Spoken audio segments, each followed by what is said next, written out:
السلام علیکم ناظرین، اپنے چینل پر میں تمام دوستوں کو ویلکم کرتا ہوں۔ آج ہم بات کرنے والے ہیں ڈرامہ سیریل عشقیہ کی آنے والی ایپیسوڈ نمبر 27 کے بارے میں، جس کا پرومو جاری کر دیا گیا ہے۔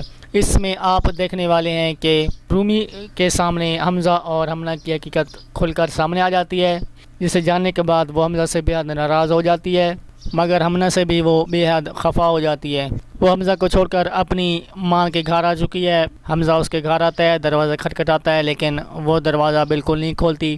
حمزہ دروازہ کھٹکھٹاتے چلا جاتا ہے۔ پھر کچھ وقت کے بعد جب حمنہ اپنی بہن رمیسہ کے پاس آتی ہے تو رومی حمنہ سے گلہ کرتی ہے کہ جن رشتوں کو میری ڈھال بن کر میرا تحفظ کرنا تھا، وہ حملہ کرنے والوں کے ساتھ کیوں مل چکے ہیں۔ اب وہ چلاتے ہوئے اپنی بہن سے پوچھتی ہے کہ ایک بار سچ بولنا کتنا مشکل تھا۔ حمنہ اسے جواب میں کہتی ہے کہ رومی بہت زیادہ مشکل تھا، بلیک میل کرتا تھا وہ مجھے، یہی میری مجبوری تھی۔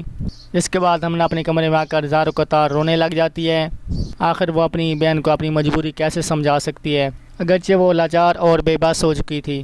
پھر عظیم کمرے میں داخل ہوتا ہے اور حمنہ کو نیچے فرش پر روتے ہوئے پایا۔ اپنی بیوی کو اس اذیت میں دیکھ کر اس سے بھی رہا نہ جا سکا۔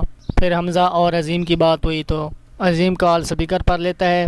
حمزہ اسے غصے سے کہتا ہے کہ لے لیا نا تم نے اپنا بدلہ، تو عظیم اس کے جواب میں کہتا ہے کہ تمہارا بدلہ ہی تمہارے سامنے آن کھڑا ہوا ہے، اور کہتا ہے کہ اب مقابلہ کھول کر ہوگا اور بغیر کسی مجبوری کے ہوگا۔ اب رومی کی سبھی خوشیاں ایک پل میں بکھر جاتی ہیں۔ وہی حمزہ جسے وہ سچے دل سے محبت کرنے لگی تھی اور اسی پر اعتبار کرنے لگی تھی، آج اس نے اس کا اعتبار بالکل توڑ دیا ہے، پارا پارا کر دیا ہے۔ اس طرح کچھ وقت کے بعد رومی نے اپنے آپ کو سنبھالا اور وہ حمنہ کی مجبوری کو بھی سمجھ جاتی ہے۔ جس کے بعد وہ حمزہ کے گھر آتی ہے تو سبھی اسے دیکھ کر حیران رہ جاتے ہیں۔ پھر وہ حمزہ کے پاس آ کر اسے کہتی ہے کہ آج اپنے بارے میں بات کرنے نہیں آئی ہوں، میں اپنی بہن کے حصے کا جواب لینے آئی ہوں۔ حمزہ کے گھر والوں کے سامنے یہ سب حقیقت آتی ہے تو وہ سب حیران و پریشان ہو جاتے ہیں، اور رمیسہ حمزہ کو یہ کہتے ہوئے وہاں سے چلی جاتی ہے۔ یہ بھی ہو سکتا ہے کہ اس نے اس دوران حمزہ کو تھپڑ بھی مار دیا ہو۔ جب حمزہ کے گھر والوں کے سامنے حقیقت آتی ہے تو رومی کے جانے کے بعد حمزہ کی والدہ اسے ایک زوردار تھپڑ رسید کرتی ہے۔ اب کیا حمزہ رمیسہ کو اپنی محبت کا یقین دلا پائے گا؟ اپنی قیمتی رائے کا اظہار کمنٹ سیکشن میں کریں۔ اگر ویڈیو پسند آئی ہے تو لائک کر دیں۔ اللہ حافظ۔